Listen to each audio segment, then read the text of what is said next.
Are you zany to the max? Do you constantly find that you have baloney in your slacks? Well, if so, then you're probably a fan of the Animaniacs like I am. The Animaniacs were a huge cartoon from 1993 all the way up to about 1999.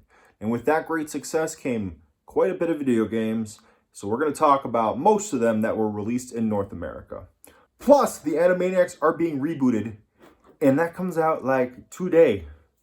So after you watch this video, and subscribe of course, and like, and comment or whatever, go watch the reboot on Hulu. This is not an ad. Just watch it, dude. Or do that. Just watch it, please. So let's take a look. Also, this is Great Games. My name is Matt. Forgot that. So yeah. We're going to go over the games chronologically of their release. So the first game is Animaniacs for the Sega Genesis. It's a side-scrolling platforming game where you control all three Warner siblings, with each one having different abilities like Yakko pushing and pulling things, and he also has a paddle as his attack. Wacko has a large mallet that he can attack things with and blow up bombs, and Dot has the power of kisses.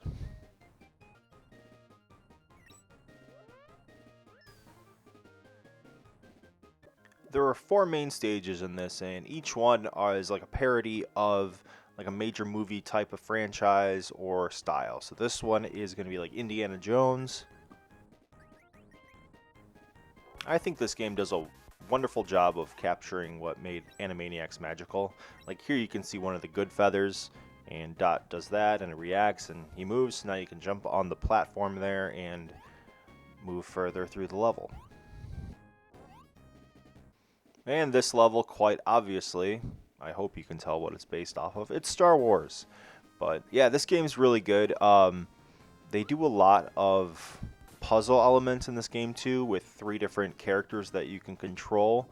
They all have their own abilities, like we've mentioned before, and it's super fun.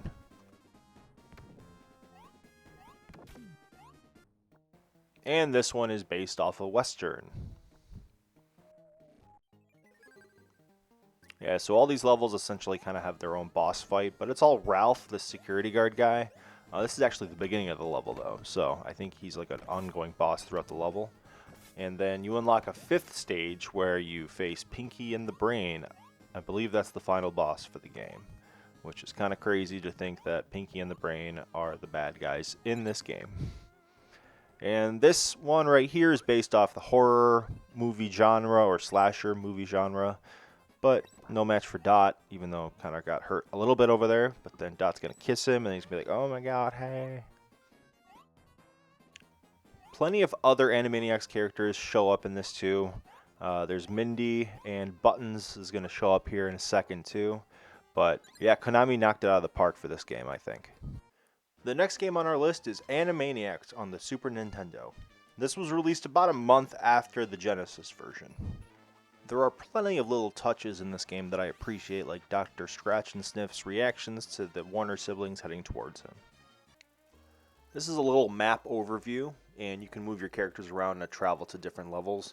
You got to be mindful of Ralph, the security guard, because once he spots you, he'll run after you, and then you have to go into this like mini kind of boss type of level where you're supposed to defeat him or run away from him, or he'll capture you. So right here, he captured Wacko. And you're going to see in this level, we don't have Wacko because he's been captured. Unfortunately, the bright and colorful visuals don't make up for the fact that this game is kind of a mess and kind of a nightmare to control. I don't recommend it as much as the Genesis version, not even close. Speaking of the Genesis version of Animaniacs, the Game Boy version is actually a port of the Genesis version. It's a little weird to me that they would port the Genesis version to the Game Boy and not try to port the Super Nintendo version, but whatever. I think they did a good job here. It actually looks really close to the Genesis version, but there's only 3 levels. They have the Indiana Jones level right here. They also have the Wild West level right here. And they also have a spooky and scary level, the horror level right here too.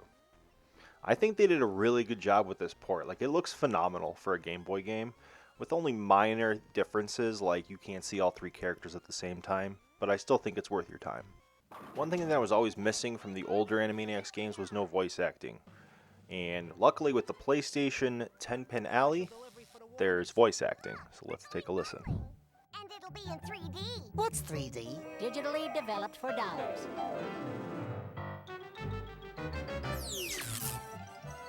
No, wait. I want to do it again.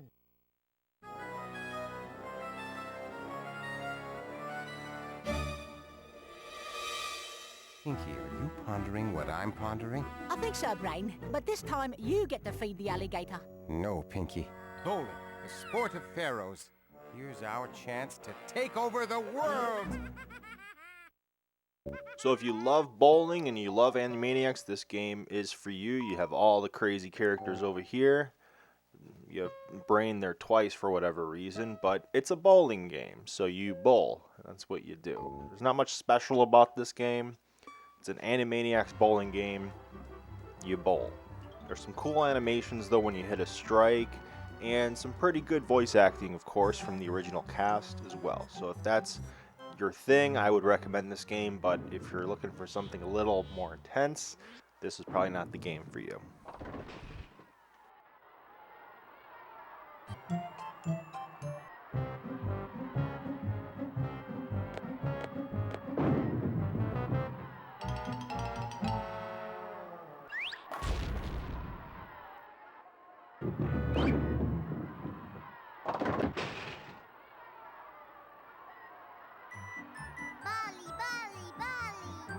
The next game on our list is Animaniacs: The Great Edgar Hunt, released for the Nintendo GameCube in 2005. Which is kind of insane because Animaniacs stopped being a thing in, I believe, 1999. So 6 years later, they made another game with all the voice actors.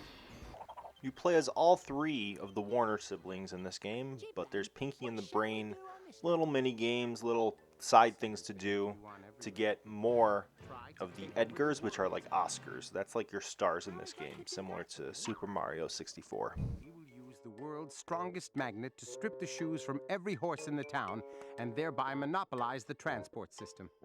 For he who controls the smithy controls the West. Use the movement.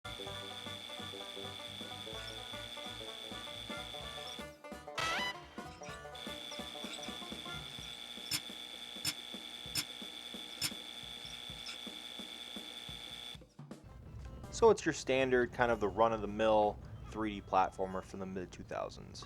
I actually really like it just because it's Animaniacs and I absolutely love Animaniacs, but without looking at it in that regard, it's nothing too special. The graphics aren't going to blow your socks off or anything, but I do feel like they do capture the spirit of the show fairly accurately. The camera can be very frustrating at times and can feel like it doesn't want to listen to you at all. But I can look past all that because they got all the main voice actors back to voice their original characters, which was awesome to hear them again, and it makes all the cutscenes pretty much unskippable. What brings you to old Skookum Jim's mine? That person with the controller in their hand, if I'm not mistaken. Well, stranger, you ain't gonna get far in these parts unless you know how to climb. You do know how to climb, don't you? Over the backs of all my friends to get to the top? Sure. Okay, Sonny. Then go climb the face of that rock there. Okay, I think this is where they bring in my stunt double, right? Could somebody get my agent on the phone? Thank you guys so much for watching the video. If you guys liked it, give it a thumbs up. If you guys wanted to subscribe, there'll be a little thing here for you to subscribe. Just hit that and you'll be subscribed and you'll see my face all over the place. Let me know what was your favorite out of these games that I played today. If I was wrong about any of them, let me know in the comments below. And I hope you guys have a great day and go watch Animaniacs. You'll have fun. Maybe. Probably. Take care.